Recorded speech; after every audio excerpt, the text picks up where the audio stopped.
able to reduce at least the amount of increment of that tuition. So it's important that, and I would say that the advocacy was more highlighted because the world was shocked to see women at the forefront of anything. So the advocacy had no impact than if it was just male students. When male students are being done, they would be like, girls and boys, they can do whatever. But seeing girls advocating for themselves and to the university, but also to the outside community. So their voices were, it was much easier for their voices to be pronounced and reach the administration compared to their male counterparts. And I think if that had not happened, that tuition would still be high up to this moment. So having both voices on the table brings a unique perspective even to the way governance and politics is run. Are we still together? So that is why it is important for you as men also to encourage your female counterparts to engage in politics. It is important for you to push them because there's so many things that we can learn from each other. We women most of the times are being a bit soft on certain things, but science has shown that it's not that we're soft. We're more likely to first initiate dialogue and negotiate before we go to other, before we use other means. And for a university environment, I will tell you that as someone who has been a student leader and has had to sit down with university administrators, when you are prepared, when you have done your research, when you have come with your statistics and you're ready for this dialogue, sometimes the things that you can achieve on that table that other ways of advocacy cannot achieve for you. So women come with their own unique perspectives to governance and running things. So thank you so much for being part of this, for seeing the value in this. I think that is all I will say for now about the governor project. I don't know if they are, I think we will leave the questions to the open forum for the dialogue. But I would like to thank the team at Kabale University for being part of us. Throughout the program will hear from our other partners, that is Professor Sarah Sali from the School of Women and Gender Studies, but also Amy from the US Embassy, who spans we would not have been able to have this thing happen without. So thank you so much. I will not want to go ahead with a long speech. I'll hand over to Sebas. Thank you so much. Next Generation Women Initiative Group, the youth leaders around, ladies and gentlemen, I'm Dr. you all. I'm Priscilla Nanyonka, the 8th Deputy Youth Speaker, Kabale University. I hope you know me, you're not seeing a new face. I'm actually so glad that you've taken that initiative to come here today and attend this. This is a great thing for us ladies and for the brothers, because you realize, first of all, I would want to quote this. There is a quote they always say, educate a girl child and we educate a nation. We are mothers. Ladies, we are nurtured to be mothers, and a mother nurtures the nation, a nation which includes both males and females. And that is why women empowerment is such a great thing, because if you empower a lady, you are empowering both genders. And with that, that's why I would encourage more ladies to participate in politics, because we have that humanity in ours for both, for everyone. We do not make decisions out of the blue. We will consider everyone. A decision is just not made anyhow when it comes to a lady, because there is that mother nature in us. It is something that is inbuilt within us, that we want to see everything going on well. Like how we see our mothers at home. The way they nurture us at home, the way they take up our home. And realize a home with a mother is different from a home without a mother. There is always a difference. And politics does not mean you being a leader. You being a leader as a lady, you don't have to be maybe a president. You can be an older sister. You are a leader. You can be a class representative. You are a leader. You can be a friend and you are a leader. When I'm talking about leadership, is more of leading. I don't know whether you understand the word leading. Leading is like you take up. If you feel like something is to be done, you're going to show them the way. You're going to show everyone the way. Let me bring it to the smallest unit of a sister or a best friend. If I see a friend going in a wrong way, I'll always make you get things right. I'll advise you. I'll make sure you go the right way. I might not have done that as a deputy speaker, but I'm doing it as a friend, and with that I'm leading. So leadership is not all about politics. Leadership is inbuilt, is within you, and we do not have to feel shy when it comes to some things, that maybe this is something men are supposed to do. If you are a lady and you're somewhere and feel like something is going wrong and there is something that needs to be done right, in whatever capacity that you are in, have that courage to come out. That is the main purpose of women empowerment. It's not all about politics, it's not all about people being in high places. It is all about ladies realizing your capabilities, believing in yourself, believing that you can do it as much as everyone can. That is why you can see us stand here. We were not like this before. Personally, I was a very shy girl. There was a time I was even, how can I say it? There are times we are belittled by our appearances as ladies by society. And I'm thankful to my mother because she has always supported me. She has always made me realize my capabilities. She has always made me realize the great woman in me. And she has been a great leader to me. So that is what I'm bringing about women empowerment. Well, I have not much to say. Let me take this opportunity to welcome our dear Madam DVC. We are so glad and very honored to have you here today.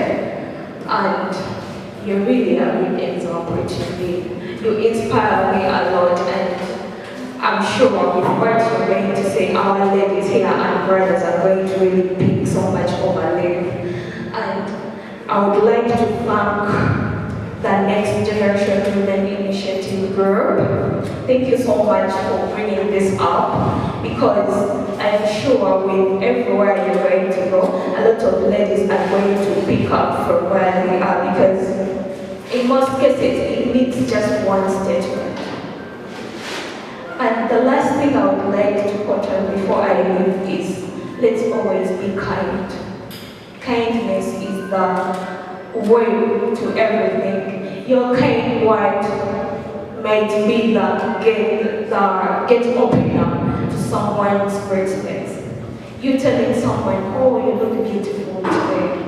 It might make their day and make them brave and make them confident in themselves. And so you're opening up their capabilities because the moment I'm confident, there is a lot I can do. Thanking someone for being good, thanking someone for something good they've done for you can make them feel like they are really good people. So let's always prioritize kindness in our lives. Thank you so much. I remain very member of Priscilla, and thank you so much for coming out today.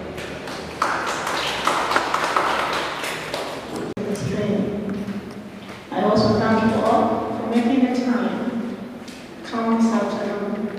It has been raining, it's a bit cold, and there are other things that you've now done that you're here. But it's very important that you're here, and we do thank you for coming. I was given time at 1400 hours, 30 to talk with you for 15 minutes. I usually come to the venues on invitation 10 minutes before the time. So I came earlier and I was given 15 minutes. So now I don't even know to because I'm out of time. I was teaching and I ran out. First and foremost, time keeping is very important for me, at least. I respect time and I work within time. I think before I can just jump in here, I can give you a little bit of background why this initiative is very, very important for me, and I really thank you for starting here.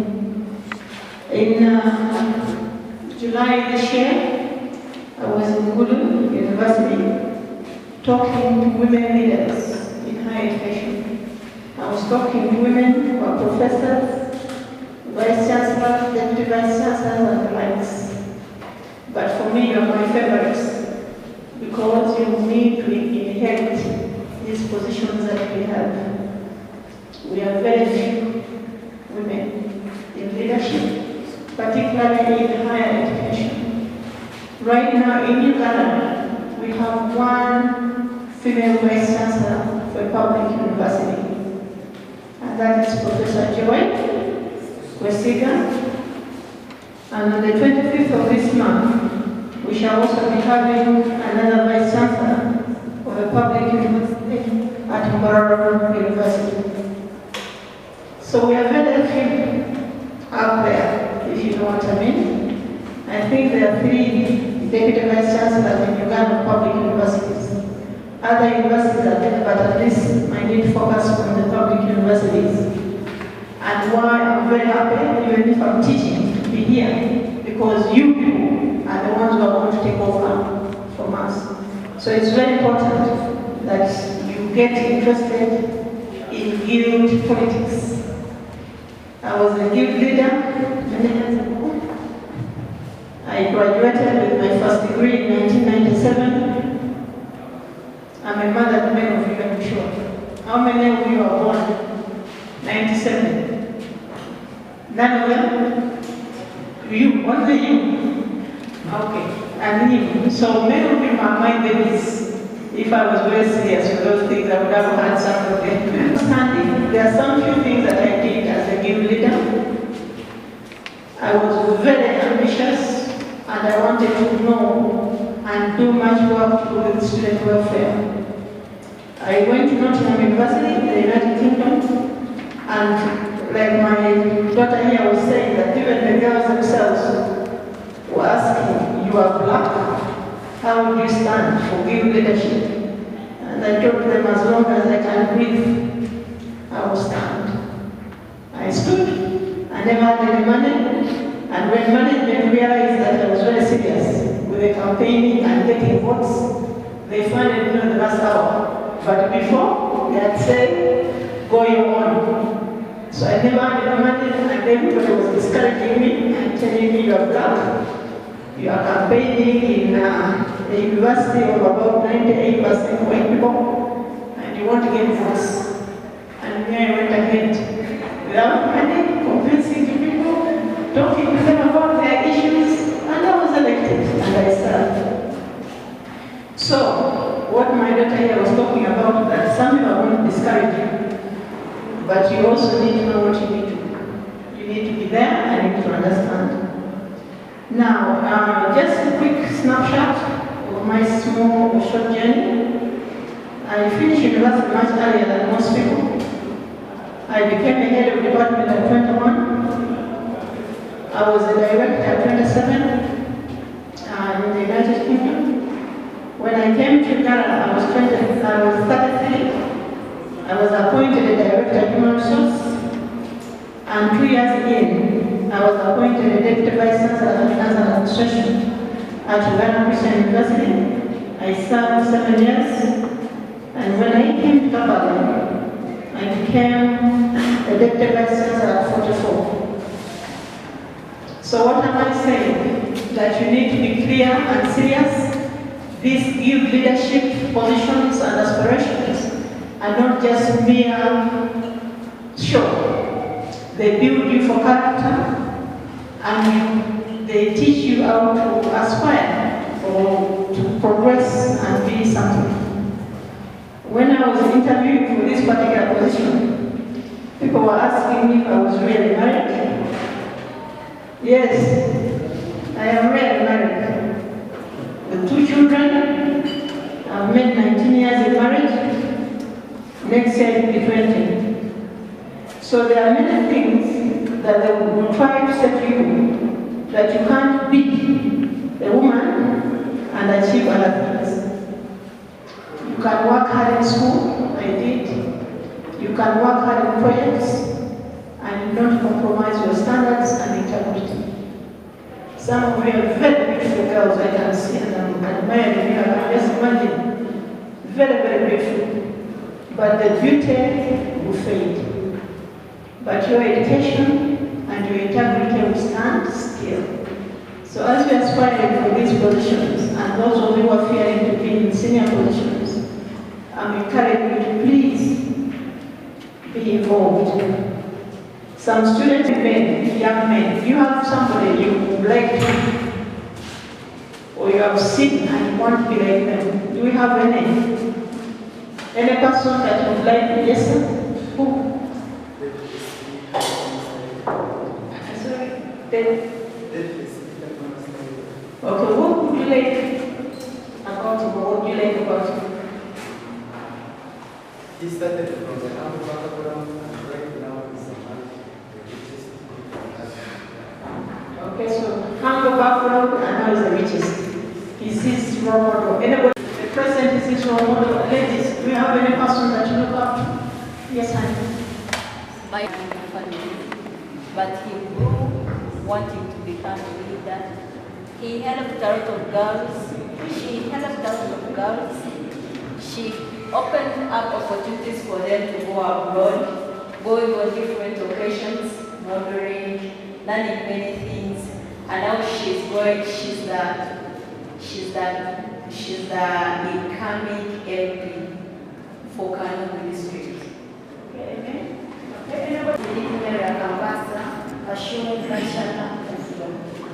For me, my role model is the Prime Minister of this country. She inspires me a lot. She advocates for women through starting different projects for them. And now women are coming down. That's what I like about. Okay, so can you have some of this money? So how much work we have?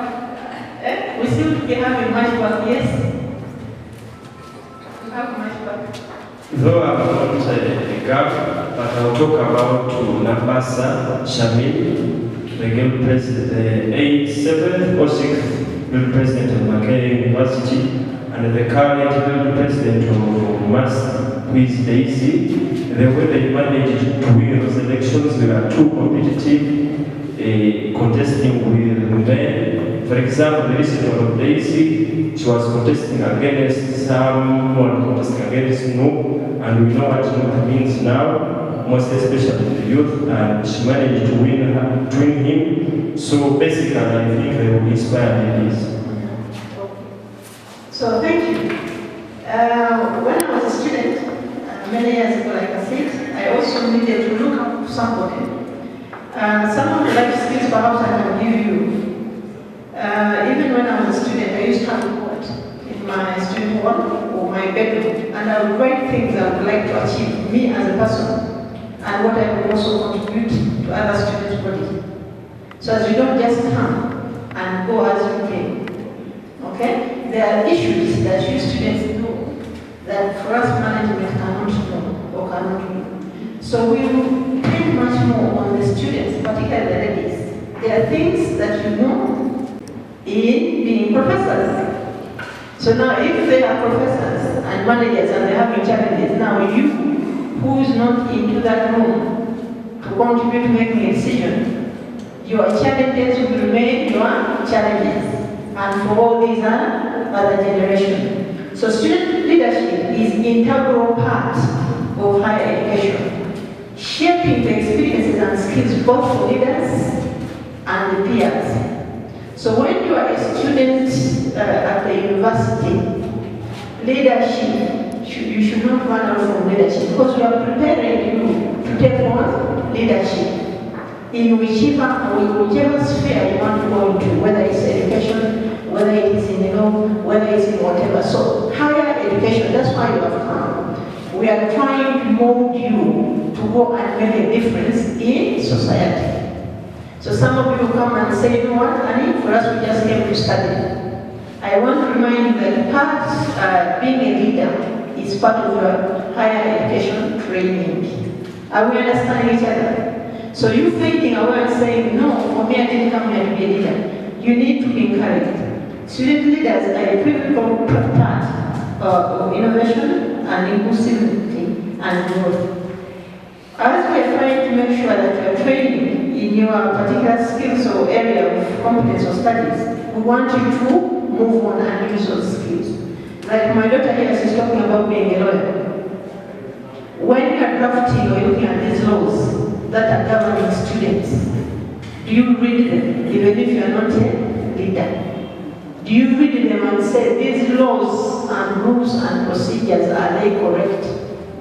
Can they help us? You do not have to be the guild president, but you can be part of that group to make sure that we are progressing as women. Engaging you into leadership brightens up your mind. I can give you some homework. If you go back and look at all these leaders that are able as whoever, you find they have a genesis from when they were at university. They were leaders. You don't just wake up and become a leader. These women MPs you are seeing, you look at them. They were a leader somewhere, somehow. Okay? So I want to inspire my young daughters here that please, leadership should be taken on. Now for the men, nowadays they say, stop. These ladies are all talking about these women, girls. Who is going to marry them? Yes. When I was giving a presentation in South Africa, somebody was actually attacking me and saying that I'm encouraging women to study and getting PhDs, who's going to marry them? So I'm like, why do you worry about a PhD degree and you're saying who's going to marry that person? For me, when I'm going home, I lock my office, I leave those things called titles in that office. When I get to my house, I am a wife and I am a mother. Now there's a problem with that transition, where some people cannot transition for the ladies. When you get a high position, you want to also take it home. And that's how some of our brothers, husbands, and whatever do not want us to move up. Because once we get the title, we go home and make sure they know it. Huh? Last year we lost a friend at in Mulago. We went looking for a professor, and the mortuary attendant told us that he doesn't have any dead person in there by the name of professor, but he gave us a name of possible people in that mortuary. Are you understanding the logic? So the titles, you need to make a distinction that when you are in homes and in this society, some of the men are not yet understood that we can also manage to move on towards. You can still have a profile, you can have a qualification and whatever, but you need to know how to play the politics, if you know what I mean. Because if I go home and and I keep telling my husband that I am earning this type of money, I am bothered by this. Do you think we are going to have money? Will he allow me to come to work? So you need to also understand the politics in the sphere we are working in.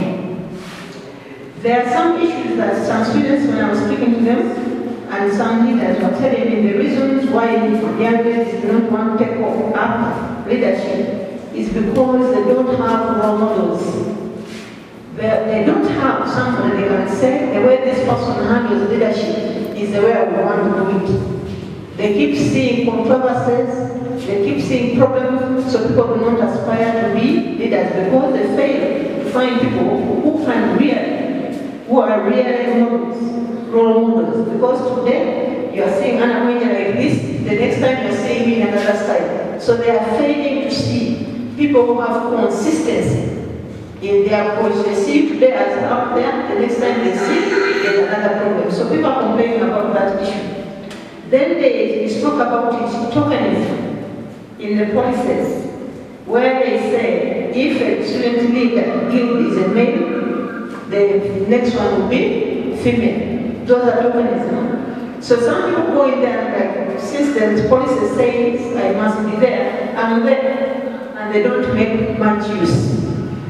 Some of the ladies, actually it was done by one of the secretaries in the US, Margaret Albright, who says that some of us women have many PhDs, and the PhDs in her understanding was pull her down. Do you understand pull her down? PhD, pull her down. So when you see like my daughter here, student leader, instead of saying, when you go to Senate, can you advocate maybe for 0.5 marks? Can you advocate for us this one? You keep looking at her and says, where did she do her hair? Where did she buy her dress? So you deal with things that are non-issues. She sits on Senate. How many of you have been contacting her about Senate matters? How many of you? Is that so? Yes, she sits on Senate and represents you on Senate.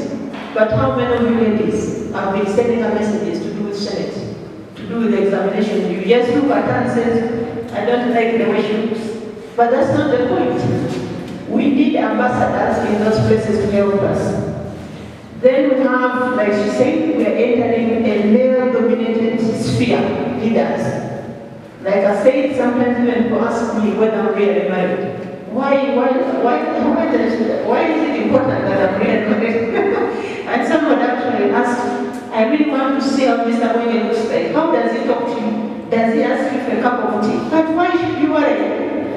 Whether I can make him tea or not. Why should you be worried about that? Then some of us are entering into positions just for gender. Then she also spoke about deputizing. That when you are deputizing some of these positions that you aspire to go to, you even fear to speak out because somebody, you feel like somebody is doing you a favor to put you on cabinet, on the guild cabinet.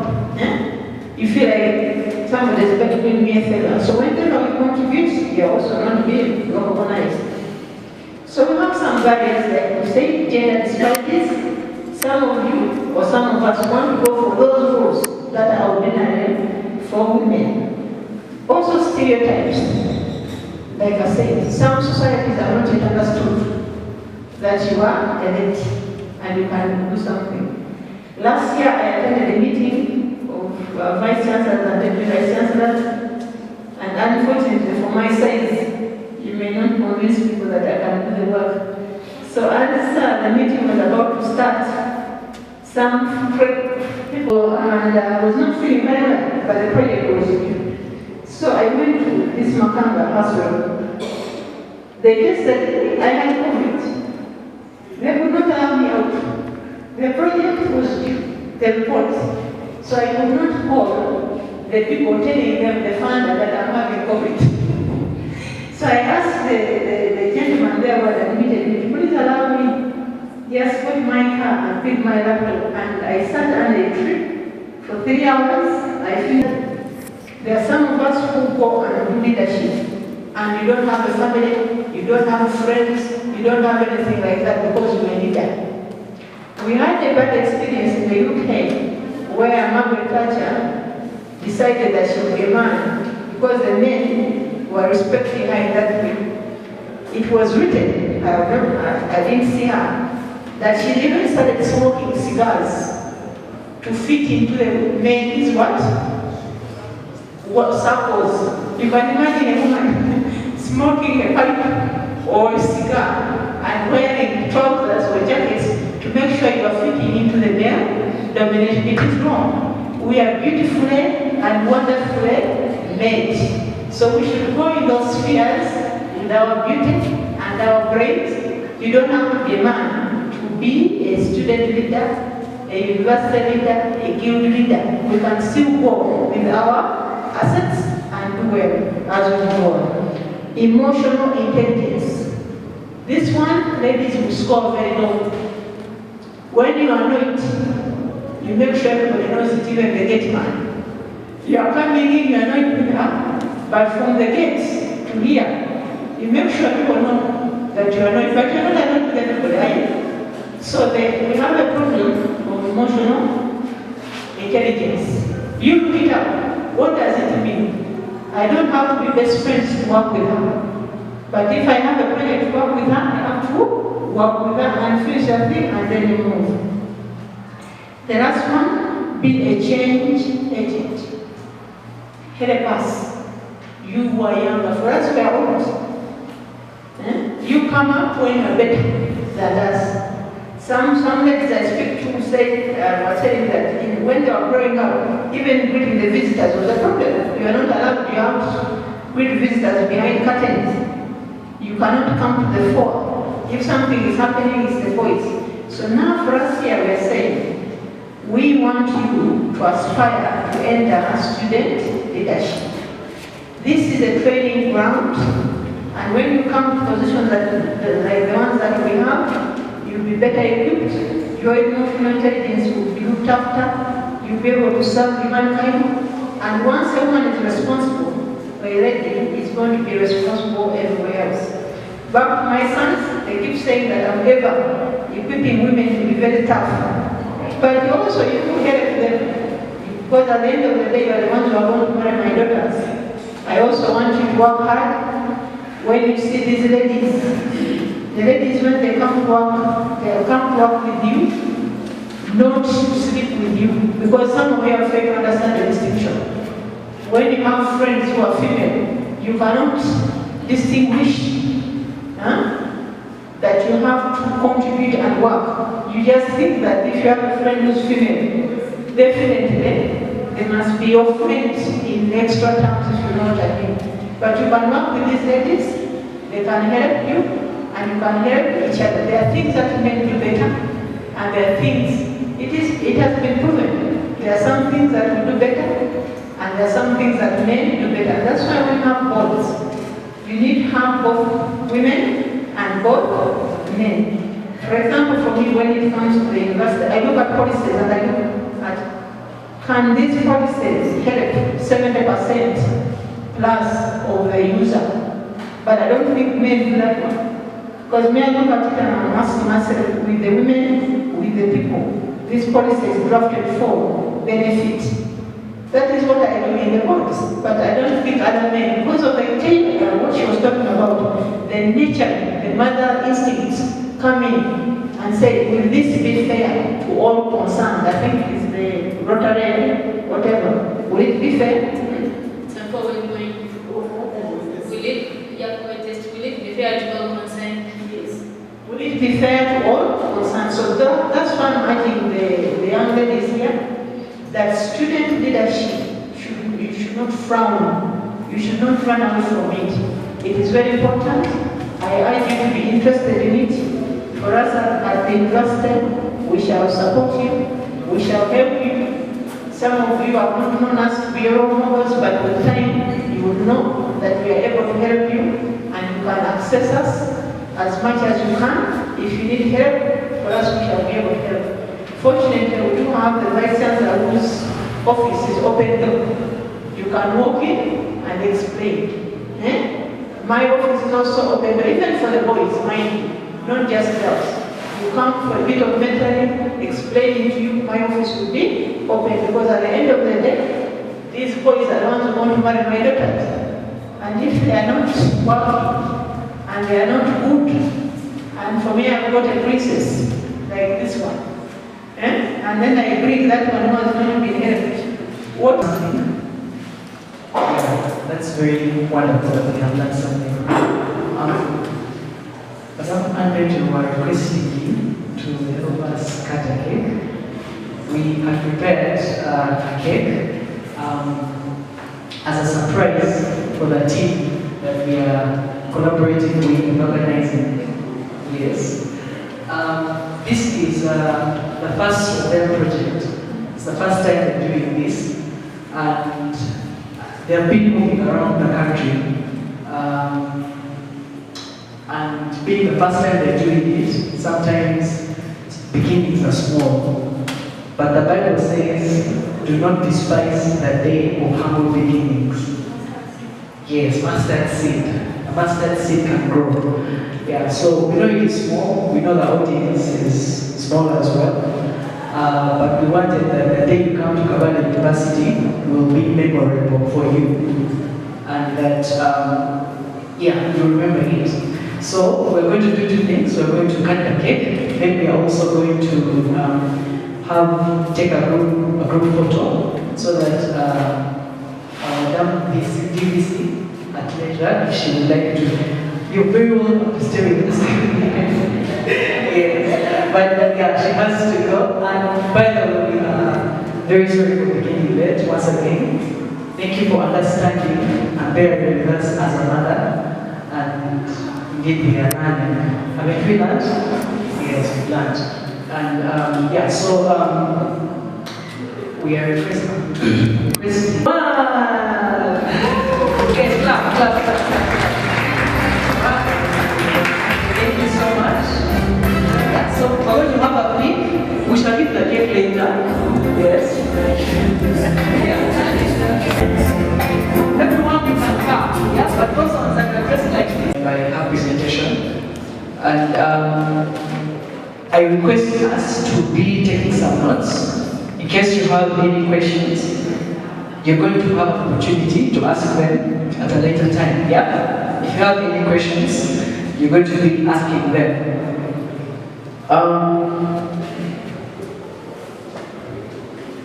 We have another presenter online. Yes. Those who are not coming, they miss out. Yeah. So, Emmy is from the US Embassy, and they have a couple of opportunities that are available for young people, for us. Yeah. Not only for the ladies, but also for the gentlemen. That's why we are here. Yeah. And these opportunities, they range from scholarships to grants. If you have an idea, it's a grant. If you need a grant for research, there's some of them. To fellowships, to internships, to job opportunities, to travel abroad. Yeah? Some of us have only watched airplanes and helicopters and trains. Yeah? In movies. Yeah? And in your dreams. But you dream of stepping in an airplane. Yeah? Or the closest you go to an airplane, a newspaper airplane used to make when we were young, and then you blow it and it flies over. Yeah? So there are opportunities to fly. Yeah? Get in a plane and you move. The opportunities. Very hard, and sometimes, especially for us these days, there might not be so many opportunities that you can tap into. But what Emmy was supposed to talk about is how, as a student leader, you can actually seek out opportunities that you can continue with your passion. Given that we live in a country where economic opportunities are few, support for innovations of young people are few, projects for young people are few, or funding to support young people's initiatives are very few. So most of us have to, innovate on how we can support the dreams and ideas that we have. Now, does anyone have Yali? Yes. Yali, Mandela, Washington, but those are the most pronounced that people know. But I was saying that the US Embassy has more than just 2 programs. I particularly was part of a study of the American Institute for Young Leaders for Student Leaders program. It's one of the few US programs apart from Yali that a young person who is not necessarily in the workplace, who has not yet gone into the work market, can benefit from if you're still at the university. So while I was studying at Makerere, I applied for this program. And it's an exchange program where you go 2 months to the US on training, leadership training. But after that, you become part of this network, the US Alumni Network. And once in a while, they'll put up adverts for funding for their alumni. And depending on how good your proposal is, actually the only people that I've said that can give an individual grants above $1,000. Usually you have to be registered CSO or an NGO in order to access that amount of money. So there are really benefits, but also being part of a network of alumni, powerful alumni, powerful connections. I should also come and talk to you about the Fulbright scholarship that the embassy offers, especially for those who have a background in leadership and also when the grades are very good. So that's what she's supposed to talk about. But as we wait for her, because she'll come in the next 10 minutes, I don't know if any of you have surveys. There were surveys that were giving out. The random stranger can be your girlfriend, your ex, or the boy. Who you think actually has the potential to take on leadership, but if they were mentored, maybe they would stop fearing to speak before people, they would lose the fear to contest an election. Or maybe if they were mentored, they would take on leadership role at the church. Or if they were mentored, they would go to the community and maybe speak up for someone who's facing a problem. And then you have those names in your head. Now you want to bring those names to life. Then I start with you, the person writing the names. So you're going to write down your name as a contact person, so you're like a referee. You're not referring. Now you're recommending people for opportunities. So the essence of that is that after we have gathered information, after the survey, identifying what is the constituents of Kabale University, identify as the needs for women to also actively participate. There's been a question of what is the role of men in all this. And I think someone asked the question now, so they said, and I told them, you see, even at the university of Makerere, you can ask me, why are you so passionate about women in leadership? You always talk about women in leadership, women in leadership. Well, I think for my name is Rebecca, a third-year student pursuing Bachelor of Information Technology, and I'm the Guild Publicist of the 8th Guild Government. Thank you for coming. Thank you so much for honoring our invitation. Good evening to us. I'm Chris Basakopora. I finished my bachelor's degree in electrical engineering. I'm a former presidential. Sorry about that.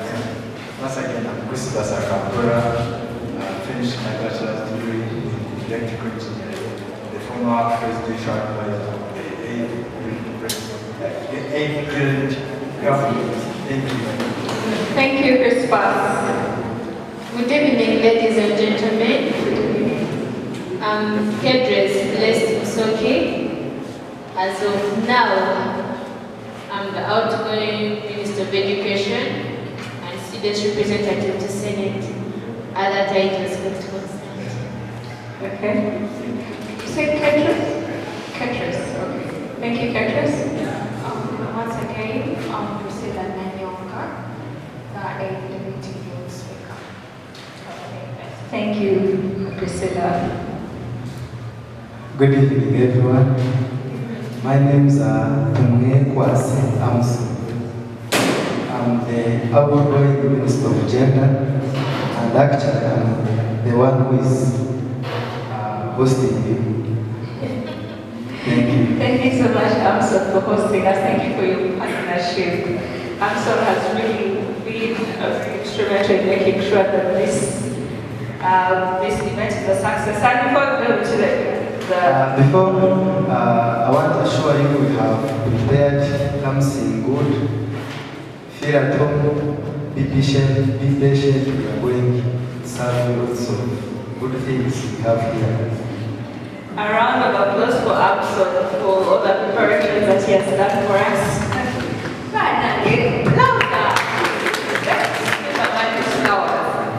So let us quickly dive into the conversation so that we get here, also here earlier. So I will start with you, Priscilla. Allow me to ask you, as someone who is currently Deputy Speaker, and I know that's a high position, to share your experiences with us in under a minute of how you have navigated in this. And not everyone is going to like, but it's for the best of everyone, and for the best of the house. That's how we call it as a speaker. Were there any challenges? When today you come out and say, I'm running for GRC, and then along the way someone kind of demotivates you, and then you are saying, maybe I should chill, maybe this is really not for me. Like there is a way it also demotivates the people that are supporting you. Your support system becomes shaken because if you are not decided, that means chances are high you're not going to help people solve problems for them. Because one, you must be capable of, let's say, overcoming your fears for you to help someone else. And then lastly, you should be confident. Regardless of what the results are, let it not be something that's going to affect your self-esteem.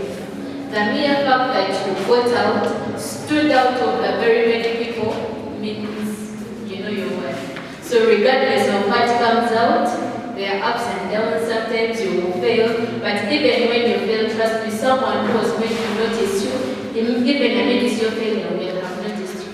So the opportunities will still come regardless of whether you took that leadership position, but rather because you showed up and you actually stood out of the congregation. Yeah. So blessing is telling us we should be decisive. The Baganda have a saying of Farumu. So we then make a decision, you make the election, the O is too out important. But I think what I would like to maybe elaborate more is the issue of sisterhood and solidarity. Boys have this a lot. I know, yes, the bro-code, the so-called code, and it's something that I think as women we need to build. I know that society pits us against each other. It is how a patriarchal society works. You see, when you are marginalized, suddenly, because the space is shrunken, you tend to fight each other in order to get access to the little space that you have to share. As women, you need to understand that you can advocate for more space, and that space can be widened if you work together in fighting for that more space. What do I mean? For example, if in your guild house, perhaps you're the only female representative there, that is a problem. You need to interrogate why you're the only one there.